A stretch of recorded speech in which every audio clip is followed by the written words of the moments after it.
જોડાઈ ગયા છે વિભુ, જે પ્રકારે વાત કરી અમદાવાદમાં પણ રોગચાળાનો ભરડો જોવા મળ્યો છે।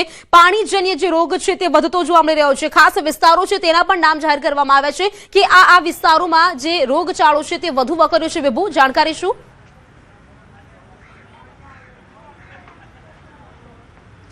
પ્રીતિ, અત્યારે જે રીતે રોગચાળો વધી રહ્યો છે અને ખાસ કરીને બેવડી ઋતુનો પણ અહેસાસ થઈ રહ્યો છે, જેની અસર છે સ્વાસ્થ્ય ઉપર પડી રહી છે। સાથે જ પાણીજન્ય રોગચાળો વધી રહ્યો છે। પછી સોલા સિવિલ હોય, અસારવા સિવિલ હોય કે અમદાવાદ મ્યુનિસિપલ કોર્પોરેશનના અર્બન હેલ્થ સેન્ટર હોય, આ તમામની ઓપીડીમાં વધારો થયો છે। અને આપણે દ્રશ્યો પણ બતાવવા માંગીશ કે જે રીતે રોગચાળો વધ્યો છે ત્યારબાદ તંત્ર પણ સતર્ક બન્યું છે અને જે વિસ્તારમાં ખાસ કરીને તાવ, શરદી સહિતના જે કેસો વધ્યા છે તેને લઈ આરોગ્ય વિભાગ છે તે એક્શનમાં આવી ગયું છે અને ત્યાં ચેકિંગ પણ હાથ ધરી દેવામાં આવ્યું છે। ખાસ કરીને પાણીપુરીની જે રેકડીઓ હતી કે જ્યાં પાણીપુરી બનતી હતી તેવા વિસ્તારોમાં પણ ગઈકાલે ચેકિંગ અમદાવાદ મ્યુનિસિપલ કોર્પોરેશન દ્વારા કરવામાં આવ્યું હતું અને એક્શન પણ લેવામાં આવ્યા છે। ખાસ કરીને સરસપુર, બહેરામપુરા, દાણીલીમડા, વટવા, મણિનગર, લાંભા, રામોલ, ગોમતીપુર, જમાલપુર અને ખાડિયા, આ વિસ્તારો એવા છે કે જ્યાં રોગચાળો વધારે પડતો જોવા મળી રહ્યો હતો, કેસ વધી રહ્યા છે અને તેને લઈ તંત્ર છે એક્શનમાં આવી ગયું છે। ઝાડા ઉલટીના કેસમાં જો વાત કરીએ તો 239 કેસ નોંધાયા હતા, કમળો છે 149 અને ટાઇફોઇડ 180 કેસ છે તે નોંધાતાની સાથે જ આરોગ્ય તંત્ર છે તે સતર્ક બન્યું છે। તમામ જ હોસ્પિટલો છે તેની ઓપીડીમાં પણ સતત વધારો થઈ રહ્યો છે, ત્યારે લોકોને પણ ડૉક્ટરો દ્વારા અપીલ કરવામાં આવી છે કે બહારનું ખાતા પહેલાં સતર્ક રહે અને ખાસ કરીને જે પાણીપુરી ખાઈ રહ્યા છે તેના માટે જે ગંદકી જોવા મળી હતી તેને લઈ અમદાવાદ મ્યુનિસિપલ કોર્પોરેશન દ્વારા રેકડીઓ પણ બંધ કરાવવામાં આવી હતી।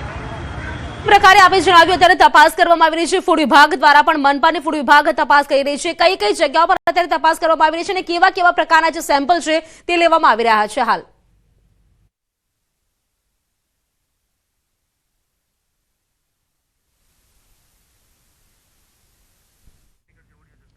તો હાલ જે પ્રકારે વાત કરી અમદાવાદના વિવિધ જે સ્થળો છે, વિસ્તારો છે કે જ્યાં હાલ હાઈ રિસ્ક જાહેર કરવામાં આવ્યું છે, બાપુનગર છે, વટવા, મણિનગર, રામોલ, ગોમતીપુર, આ વિસ્તારો છે જ્યાં સૌથી વધુ જે રોગોના કેસ છે જોવા મળી રહ્યા છે। શરદી, ઉધરસ હોય, ઝાડા ઉલટી હોય, આ તમામ પ્રકારના જે કેસ છે તે બાળકોમાં પણ જોવા મળી રહ્યા છે। હાલ મનપાની જે ટીમ છે, ફૂડ વિભાગની ટીમ દ્વારા પણ જે કાર્યવાહી છે તે કરવામાં આવી રહી છે। અખાદ્ય જથ્થાનો નાશ કરવામાં આવી રહ્યો છે કારણ કે જે પાણીજન્ય રોગચાળો છે તેમાં નોંધપાત્ર વધારો થયેલો જોવા મળી રહ્યો છે। ઝાડા ઉલટી, કમળો, ટાઇફોઇડના જે કેસ છે તે સતત વધતા નજરે પડી રહ્યા છે, પરંતુ તંત્ર પણ તમામ જે કામગીરી છે તે પણ કરી રહ્યું છે। હાલ હોસ્પિટલની ઓપીડીમાં પણ વધારો થયેલો જોવા મળી રહ્યો છે। મારા સંવાદદાતા વિભુ પટેલ જોડાયેલા હતા અને આપે જે પ્રકારે દ્રશ્યો પણ જોયા હતા હાલ હોસ્પિટલમાં, અહીં વાત કરીએ તો અહીં ઓપીડી અને જે પ્રકારે લોકો પણ પહોંચી રહ્યા છે અને આપ જે પ્રકારે જોઈ શકો છો લાઈનો લાગ્યા છે અને અત્યારે જે રીતે વાત કરીએ તો રોગચાળો વકર્યો છે, લગભગ તમામ જે વિસ્તારો છે ત્યાં પણ જે કેસીસ નવા સામે આવી રહ્યા છે। ઝાડા ઉલટી છે, કમળો છે, ટાઇફોઇડના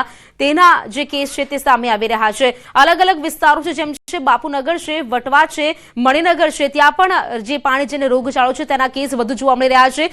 વિભુ, આપ જે પ્રકારે આપે જણાવ્યું કે જે તપાસ છે તે પણ કરવામાં આવી રહી છે મનપાની ફૂડ વિભાગ દ્વારા, આપ હાલ હોસ્પિટલ આગળ ઉપસ્થિત છો, કેવી જે તૈયારીઓ જોવા મળી રહી છે? કારણ કે અહીં વાત કરીએ કેસીસ છે તે સતત વધી રહ્યા છે, અમુક વિસ્તારો છે જ્યાં પાણીજન્ય રોગચાળો વધુ છે।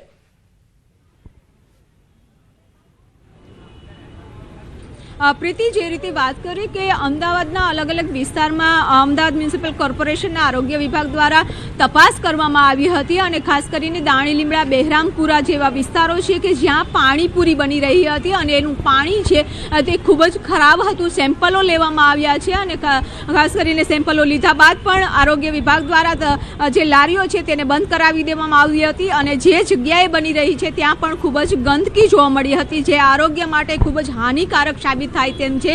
અને જે રીતે કેસ વધી રહ્યા છે, ગાંધીનગરમાં જે રીતે કેસ વધી રહ્યા છે અને તેને લઈને જ આરોગ્ય વિભાગ દ્વારા જે તપાસ કરી દેવામાં આવી છે, ખાદ્ય પદાર્થો જ્યાં બની રહ્યા છે ત્યાં તપાસ અને ચેકિંગ હાથ ધરવામાં આવ્યું છે અને જો કોઈ પણ વ્યક્તિ છે કે આરોગ્ય સાથે ચેડા કરતું હશે તેમને ઉપર એક્શન લેવામાં આવશે। પરંતુ અત્યારે રોગચાળામાં વાત કરીએ તો ખાસ કરીને તાવ, શરદી, ઉધરસ સહિતને જે કેસોની સંખ્યા છે તેમાં વધી રહ્યા છે। ઓપીડી તમામ હોસ્પિટલોની વધી રહી છે અને બીજી બાજુ બાળકોના કેસમાં પણ વધારો નોંધાઈ રહ્યો છે, એટલે કે લોકોએ સતર્ક રહેવું જોઈએ। બેવડી ઋતુઓ ચાલી રહી છે અને બેવડી ઋતુમાં લોકોએ જે તે વસ્તુ ન ખાવી જોઈએ, ખાસ કરીને ઠંડી વસ્તુ ન ખાવી જોઈએ અને પાણીવાળી જ્યારે પણ વસ્તુ ખાતા હોય છે ત્યાં કેટલી ચોખ્ખાઈ છે તે પણ જોવું જોઈએ, કારણ કે પાણીજન્ય જ્યારે રોગચાળો થતો હોય છે એટલે કમળો છે, ટાઇફોઇડ છે સહિતના કેસોમાં વધી રહ્યા છે, ત્યારે આરોગ્ય વિભાગ સતત તપાસ કરી રહ્યું છે અને લોકોને અપીલ પણ કરી રહ્યું છે। બિલકુલ વિભુ, આભાર આપનું જાણકારી આપવા માટે। તો ભાવનગરમાં રહેણાંક મકાનમાં ભીષણ આગ લાગી। તખતેશ્વર વિસ્તારમાં આગની ઘટના બની છે। ઓચિંતા આગની ઘટના બનતા આગની જ્વાળાઓ મોટા પ્રમાણમાં જોવા મળી હતી। તખતેશ્વર વિસ્તારમાં આવેલા મકાનમાં શોર્ટ સર્કિટના કારણે આગ પ્રસરી હોવાની જાણકારી મળી છે। બીજી તરફ ફાયરની ટીમ પણ ઘટના સ્થળ પર પહોંચી અને આગ પર કાબુ મેળવવાના પ્રયાસો શરૂ કર્યા હતા। ભાવનગરમાં રહેણાંક મકાનમાં આગ લાગી હોવાની ઘટના સામે આવી છે। ભાવનગરના તખતેશ્વર વિસ્તારની આ ઘટના છે, જેમાં રહેણાંક મકાનમાંથી અચાનક આગની જ્વાળાઓ ફાટી નીકળી હોય તેવા દ્રશ્યો જોવા મળ્યા હતા। જો કે પ્રાથમિક તારણ એવું છે કે કદાચ શોર્ટ સર્કિટના કારણે આગ લાગી હોવી કહી શકાય। અમદાવાદ શહેરમાં મહિલાઓ સુરક્ષિત ન હોય તેવી ઘટના સામે આવી।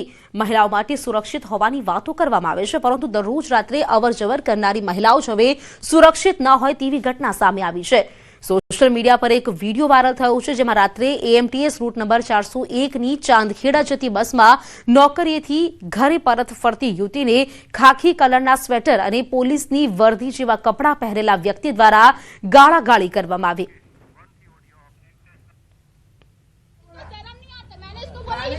कांच खोलने के लिए गाली क्यों दिया मुझे? गाली क्यों दिया? गाली क्यों दिया? गाली नहीं बोला, क्यों दिया गाली? गाली नहीं बोला, गाली क्यों दिया मुझे? गाली खराब। ये 400 की बस है।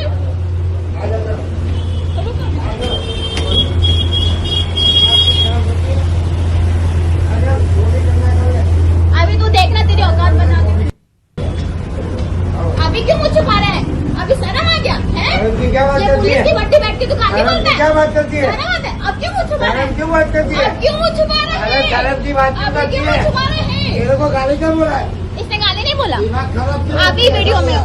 इसने गाली, इन्होंने गाली बोला ना। लिख रहा था आपने गाली नहीं बोला। लिख रहा था।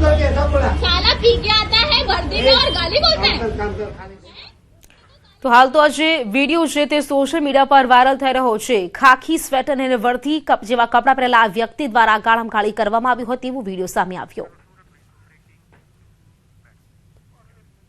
તો સુરતમાં મોલમાં એમડી ડ્રગ્સ બનાવતી લેબનો પર્દાફાશ થયો છે। પર્વત પાટિયા વિસ્તારમાં એસઓજીનું ઓપરેશન મોલ જેવા જાહેર સ્થળે ડ્રગ્સ યુનિટ ચાલતું હોવાની ગંભીર ઘટના। કોમર્શિયલ મોલની અંદર ગુપ્ત રીતે એમડી ડ્રગ્સ બનાવતી લેબ ઝડપાઈ છે। એસઓજીના દરોડામાં ક્રિસ્ટલ બેઝ મેફેડ્રોન બનાવતા 3 શખ્સોની ધરપકડ કરવામાં આવી છે। પોલારીસ શોપિંગ સેન્ટરમાં આવેલી લેબમાંથી ડ્રગ્સ બનાવવાની સામગ્રી અને કેમિકલ્સ જપ્ત કરવામાં આવ્યા છે। તો તૈયાર એમડી ડ્રગ્સ સહિત અંદાજે 20 લાખ રૂપિયાનો મુદ્દામાલ કબજે કરવામાં આવ્યો છે। કોમર્શિયલ મોલમાં ફૂડ અને ફાર્મા લેબની આડમાં ધમધમતું હતું આ ડ્રગ્સ મેન્યુફેક્ચરિંગ। 1/1/2026ના રોજ 236.780 ગ્રામ એમડી ડ્રગ્સ સાથે ઝડપાયેલા યુવકની પૂછપરછથી આ સમગ્ર નેટવર્ક સામે આવ્યું છે। ડ્રગ્સ બહારથી નહીં પરંતુ સુરતની અંદર જ તૈયાર થતું હોવાનું સામે આવ્યું છે। પોલારીસ શોપિંગ સેન્ટરમાં આવેલી લેબમાં આધુનિક મશીનરી અને કેમિકલ્સ મળી આવ્યા છે। હાઈ પ્યોરિટી ક્રિસ્ટલ મેફેડ્રોન બનાવવામાં આવતું હોવાની પણ પોલીસે પુષ્ટિ કરી છે। લંડન સુધી પહોંચવા મોબાઈલ ફોન અને ડેટાની સઘન તપાસ શરૂ કરવામાં આવી છે અને આ બાબતે લંડન કનેક્શન ખુલતા કેસને આંતરરાષ્ટ્રીય ડ્રગ્સ રેકેટની દિશા પકડી છે। લંડનથી ચાલતું આ નેટવર્ક સુરત શહેર માટે ગંભીર ખતરો બન્યું હતું। તો લંડન બેઠેલા માસ્ટર માઇન્ડ સુધી પહોંચવા માટે પોલીસે કાર્યવાહી પણ તેજ કરી છે। જાણકારી સાથે સંવાદદાતા કીર્તેશ જોડાઈ ગયા છે। કીર્તેશ, વાત કરીએ એસઓજીનું આ મોટું ઓપરેશન, શું જાણકારી આ વિશે વધુ? સુરત એસઓજી પોલીસે અમરોલી વિસ્તારમાંથી એક વ્યક્તિને ઝડપી પાડ્યો હતો। તેની પૂછપરછ કરતા એક મોટા રેકેટનો પર્દાફાશ થયો છે। ખાસ કરીને સુરતના પુણા વિસ્તારમાં આવેલા એક કોમર્શિયલ મોલમાં ફૂડ એન્ડ ફાર્મા નામની લેબની અંદર ડ્રગ્સ બનતું હતું। કહી શકાય કે લાંબા સમયથી ચાલતા નેટવર્કનો સુરત એસઓજી પોલીસે પર્દાફાશ કર્યો છે। ખાસ કરીને જે હાઈ પ્યુરિફાઈડ ડ્રગ્સ છે તે સુરતમાં બનતું હતું। આખું નેટવર્ક લંડનથી ચાલતું હતું અને લંડનમાં બેઠેલો માસ્ટર માઇન્ડ સુરતમાં ડ્રગ્સ બનાવતો હતો। એટલે અત્યાર સુધી ડ્રગ્સ સુરતની બહારથી આવતું હતું, પણ હવે તો ડ્રગ્સ સુરતમાં બનવા માંડ્યું હતું, જેને લઈને એસઓજીએ 3 લોકોની ધરપકડ સાથે મોટો ખુલાસો ટૂંક સમયમાં કરશે. કીર્તિજી, લગભગ કેટલા સમયથી આ લેબમાં આ પ્રકારે ડ્રગ્સ બનાવવાની કામગીરી ચાલતી હતી તે વિશે કોઈ માહિતી મળી છે? બિલકુલ, જે 3 પકડાયેલા આરોપીઓ છે તેમની પૂછપરછ હાલમાં ચાલુ છે અને તેમની પૂછપરછમાં મોટા ખુલાસા થશે. પણ કહી શકાય લાંબા સમયથી લંડન બેઠેલો એક વ્યક્તિ આખું નેટવર્ક અને લેબ ચલાવતો હતો અને અહીંયા જ હાઈ પ્યુરિફાઈડ ડ્રગ્સ બનાવવામાં આવતું હતું અને સુરતના અલગ અલગ વિસ્તારમાં તેને સપ્લાય કરવામાં આવતું હતું. જોકે જે પ્રકારે થોડા દિવસ પહેલા અમરોલી વિસ્તારમાં એક યુવક પકડાયો હતો તેની પૂછપરછમાં આ સમગ્ર મામલો સામે આવ્યો હતો. કીર્તિજી, આભાર આપની જાણકારી માટે.